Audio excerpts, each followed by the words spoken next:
I sprinted up the steps at Venezia Santa Lucia station with minutes to spare before our train left without us, battling to keep up with Si, who was already several metres ahead and currently flinging himself through the glass doors of the station entrance. "Come on, Hannah!" he yelled, disappearing out of sight. I groaned under my breath, zigzagging through a group of about 150 tourists who had decided that this was the perfect place to start fumbling about with maps. "Sorry," I said, pushing past them, my breath ragged, my heart pounding in my chest. Missing the train was not an option. It would absolutely not be worth the fallout if we did. I accelerated up the last few steps with beads of sweat trickling down my back, soaking through my flimsy cotton camisole and pooling at the waistband of my jeans, which I now bitterly regretted wearing, given the 30-degree heat. I'd thought I was being clever.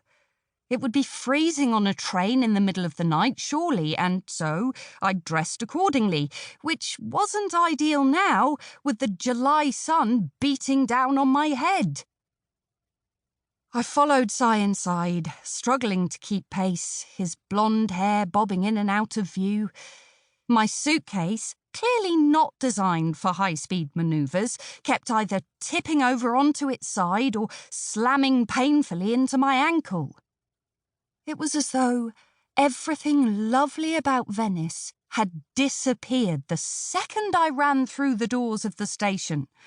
I couldn't hear water taxis honking to each other anymore, or take photos of the reflection of the sun setting over the Grand Canal. Instead, there was incessant chattering and too loud announcements in frenzied Italian and the wails of hot, tired children. It was disappointing that my lasting impression of beautiful Venice might now be tainted by this chaotic, fluorescent-lit concrete block of a station. "You're slowing down!" shouted Si over his shoulder. He waited for me to catch up and then grabbed my hand, pulling me after him. I must have looked ridiculous, my cardigan flying out behind me like a superhero's cape, while my boyfriend propelled me unceremoniously across the concourse.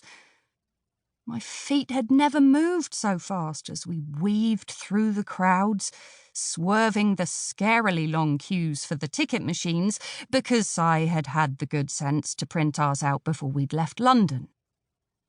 "Right. Which platform?" he said breathlessly, dropping his bag and stopping so suddenly that I tripped over the back of his shoe and almost went flying past him. Really? Part of me felt like calling the whole thing off and admitting defeat. We could spend another night in Venice, have a lazy dinner, a late-night stroll through the romantic back streets of Cannaregio, the one area we hadn't properly had time to explore. If Si's sister Catherine hadn't been getting married in Amsterdam the following afternoon, that was. She'd never forgive us if we turned up late, or worse, not at all.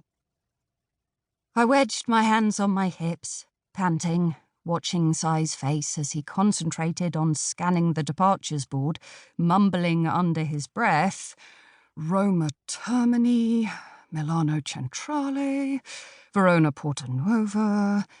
I was surprised by his excellent pronunciation of Italian place names, a talent I'd had no idea he possessed. "Amsterdam, platform 5, he said, flashing me a look and taking my hand. "Come on, Hannah, I think we can make it." We started to run, racing past a place called Relax and Cafe, the name of which must surely have been ironic. Following Si's lead, I swung through the crowds, swerving to avoid the dangerously stealthy wheels of the mini suitcases that kept creeping up on us at every turn. "We're almost there!" he yelled, pointing at something up ahead.